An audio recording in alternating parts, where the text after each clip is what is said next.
Okay, it is currently 12:33. I've been doing this for about 2 hours. Not a lot of code. I'm not saying it's hard, but I'm so goddamn happy and proud. I finally got my YOLO model training on my data set, and this is just the start for my Valorant agent detector. I know I just told you guys I'm just training right now, but I forgot to include the fact that I've actually managed to find the data set for like a pre-made data set for Valorant agents. Thank God there's someone who's done this before, because otherwise I would have to go through Twitch streamers um, VODs, use those videos, take each frame and mark out the characters in each frame to get enough data for my data set. Thank God I didn't have to do that. That would probably take me 2 days at least. Okay, so now I'm probably gonna head to sleep. I'll let my thing run and learn. I think we're almost pretty much done, if I'm not mistaken, because I just have to run it while I play Val, and it should detect enemies. Um, I made it so that it detects the head and the body, but I mean, the hard part's done. We got our model completely learned, you know, soon to be learned. Um, yeah, I'm just super glad. I'm super glad. So yeah, a bit of a preview. It is so fast. Oh my god. The biggest thing that took me like around the 2 hours was figuring out how to convert um like my default training, I guess, platform to rather than use CPU, it's using my GPU now, which is literally perfect, because look how fast that is. Oh my god. I could I could do this epoch probably like 150 and it'll finish in one night.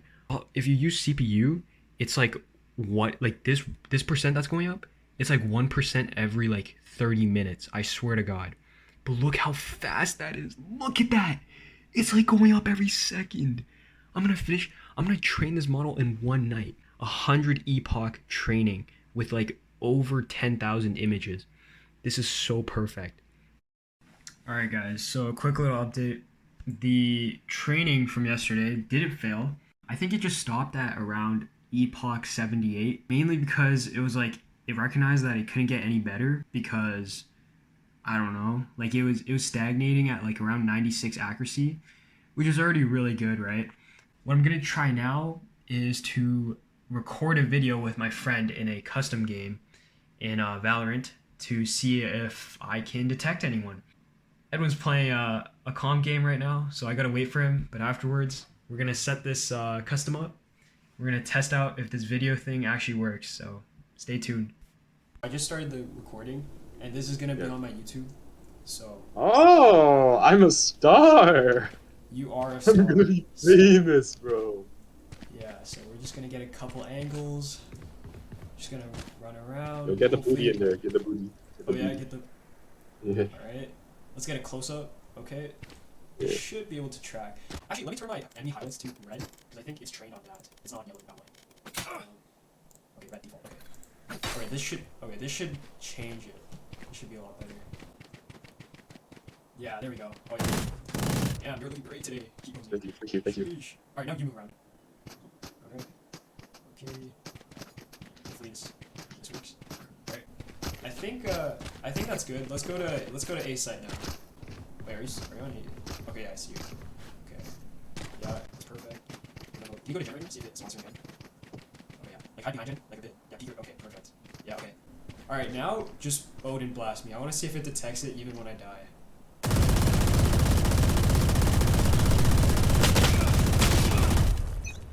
Okay, there. Yeah, so I'll get back to you. I'll you know, hopefully it works. I don't know. All right. Okay, yeah. So what I've just done is I took the previous clip of just, me and my friend playing some custom game, and I cut up that short little clip to only show parts of the video where he was visible. This was just done so I could use, just the like moments where he's actually on screen, because there were a few moments where we were just fooling around. So yeah, that's why I'm editing it and just using this video as a short little clip, and what we will use later actually to use our model on. So yeah, let's go ahead with and do that.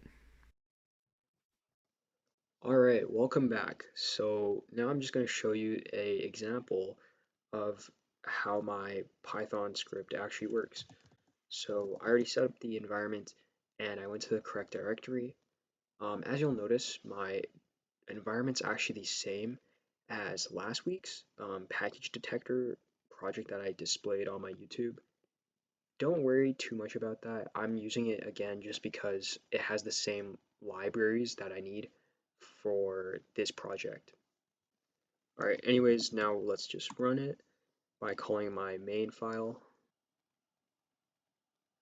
Alright, yeah, so this is what the video actually looks like, and our model is currently predicting each frame of this video. And you'll see here that there are some miscalculations. That's purely just my model being a lot weaker than what it could be. And you'll also see that it doesn't really detect the head too often, which again I attribute to just a lousy training process. And yeah, I'll just be quiet for now. You can see what it will do. And yeah, for right there, it does struggle when the enemy is behind cover. This is just another example where I changed the outline color as I previously stated, and it's still working. I don't exactly know why the head is this bad. It might be because the data set that I used had very skewed pictures. What I mean by skewed pictures is the person who was labeling it might have maybe mislabeled something or forgot to label like an angle, which completely throws off the model. And you can notice here that the body is actually being tracked quite well, actually. And there's just a few missteps where it'll think a post, for example, is a body when it's not. And if, since I forgot to address this, this is not on your end. My program runs off of taking screenshots. So that's why the frame rate is so bad. I essentially sped up the video by 5 times, and the Python script is trying to catch up to the speed of the video while taking screenshots, and ultimately it doesn't perform that quite well. I believe this is like an area of my model slash program that I can improve on in the future. And what I'd also do in the future is perhaps train the model more, because there were a few missteps that it unfortunately had. Alright, so you'll see there actually that the model still predicted Edwin's body, even though I was dead, which I found pretty interesting, and we'll test that again later, so don't worry if you missed it. Now, one thing I forgot to address actually is like what those numbers and the words mean. So the label above the person is just the object or class that you're detecting, and the number next to it is actually the precision. Imagine it's just a percentage that the computer is sure that the object it's looking at is what it is. It seems like it thinks the body's around 80% accuracy, which is not terrible. Again, you'll see some missteps. It thinks the generator is a body, which it is definitely not. And here, Edwin, I told him to use an Odin to shoot me and see if I still detect him even though I die. So we'll see that in a second.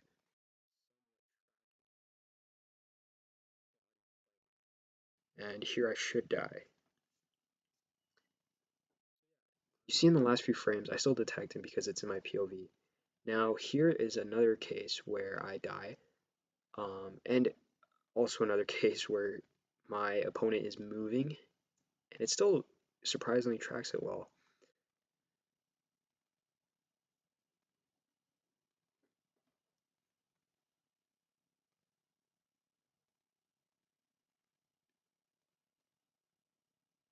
And there we go. Perfect. So in this last frame, you see, even though I'm pulling up my tab here, it's still detecting the body and the head. Alright, welcome back guys. So essentially, I'm just now going to explain the boring part of this project, which is all the code. If you do wish to skip ahead, go ahead. I do suggest you try and kind of listen along. I won't be explaining these things in a ton of depth, so it should be beginner friendly as well. So let's just get into it. What I'm doing here is I actually have all of my previous libraries that I've used in pretty much all of my object detection videos. They kind of just cover the basics of image recognition, image manipulation, and everything. But this is a new one that is specific to just this project that I'm doing. It's called PyAuto GUI. And the reason behind me importing this library is actually pretty cool, and I'll explain that later when it comes proper time. But first, let's move on to our first function. This is the function that I already talked about in my past video for, I think, package detection. So I won't cover it in this video, but this one, it will be new, and I will explain it later. Anyways, let's move on to our other code. So this is just my model, and I hard-coded the path. Obviously, I don't want to do this if I in the future want to make this code accessible to multiple people. Therefore, I'd have to learn how to go around this issue. And same thing with this.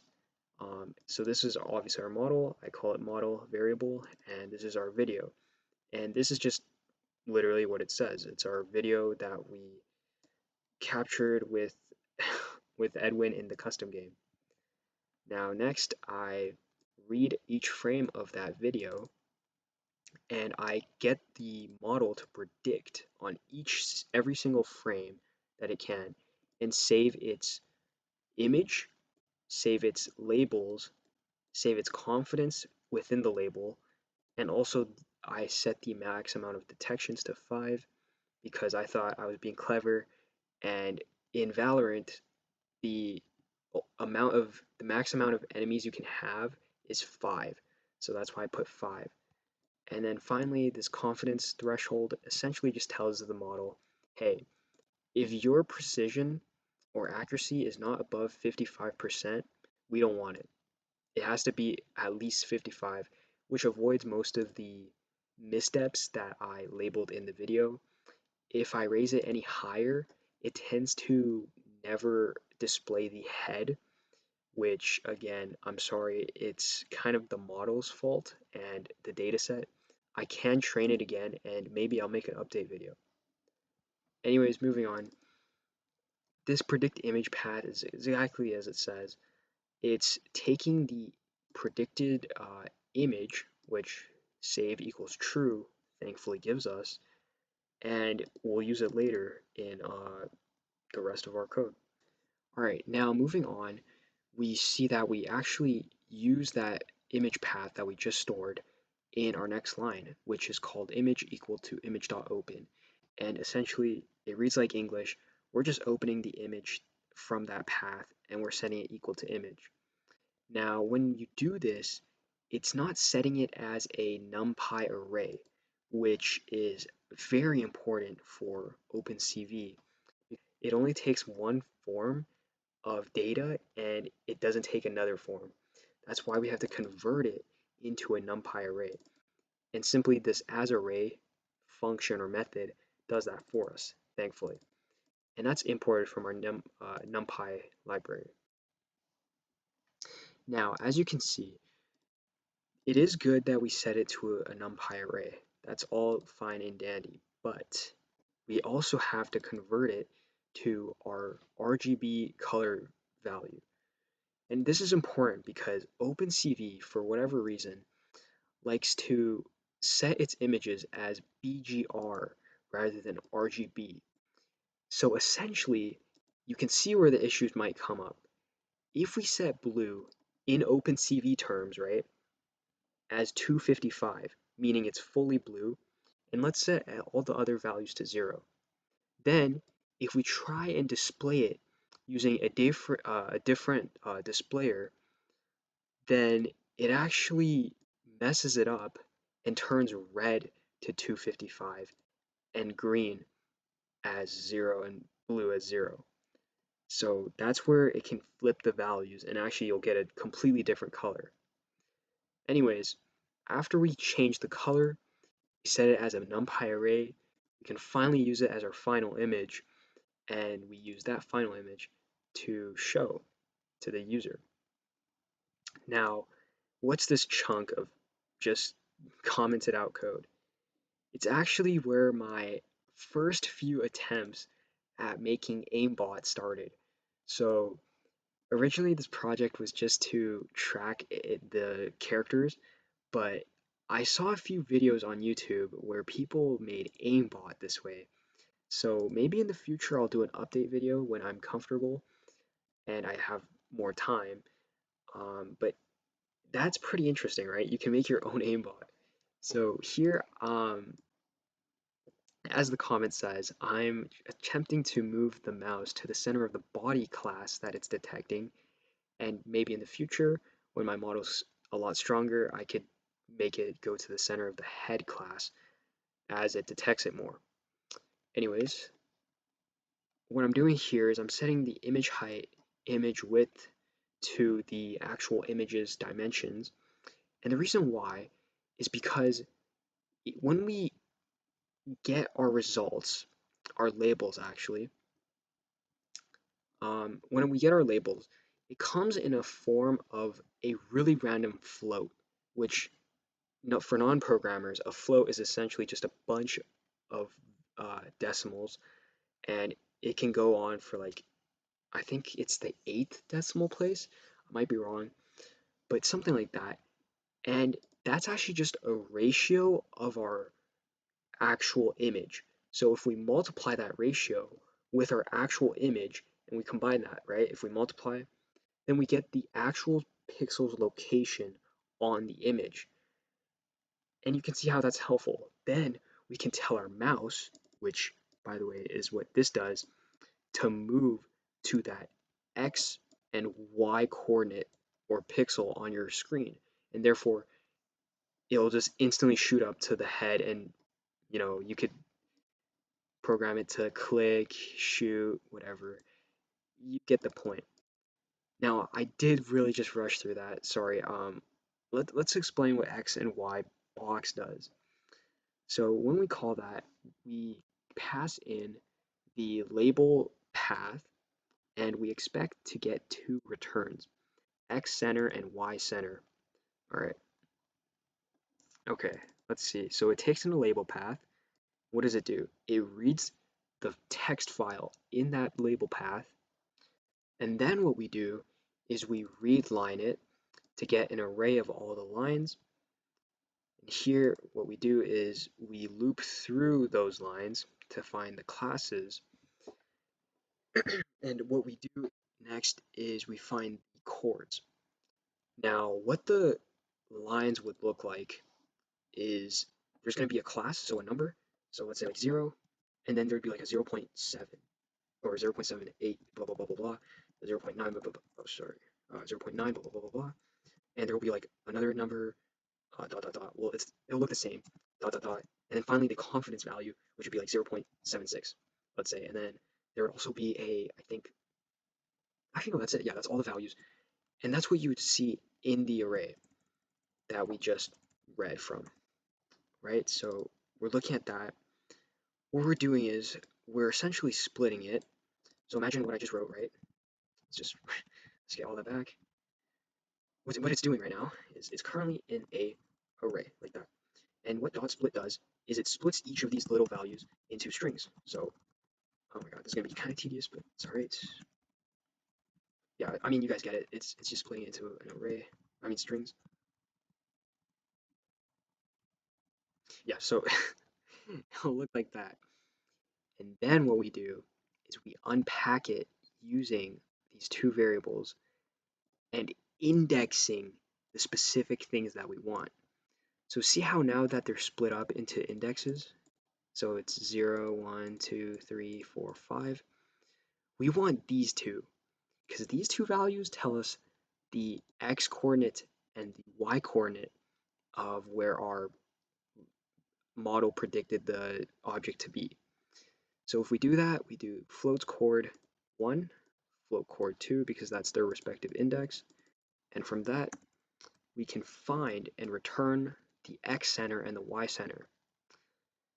Now finally, this pi auto move thing, as I mentioned before, simply just moves the mouse to that position or pixel. Alright, now that we're at the end, this function simply just tells us if we press the escape key on our function that's not function, on our script that's currently running, it will stop it by breaking and all the video will be released and we will destroy all the windows. Now, this is just our delete directory function that we made above, and I'm passing in the path that I want to essentially delete. And that's it. That's all of the code for this project. I know it's not a ton. I kind of just wanted to, you know, try out just coding something that I'm interested in because I always used to code like pretty boring stuff that I didn't really find interesting. Yeah, I kind of just wanted the dopamine of finishing a project on my own and learning everything that came with that. So I'm very happy with how this project turned out. I hope you enjoyed it, and I hope you enjoyed this video. It's gonna take a while to edit, so please subscribe and thumbs up and comment if you want. Anyways, that's it.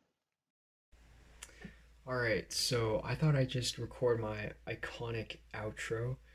I'm gonna try and upload a new video tomorrow on my new project that I finished just like 2 days ago. And this one's gonna be about League of Legends, so be ready for that. I'm also gonna try and edit that one to be as good as this video was, or even better. So yeah, thank you for watching, and hope you come back for the other video.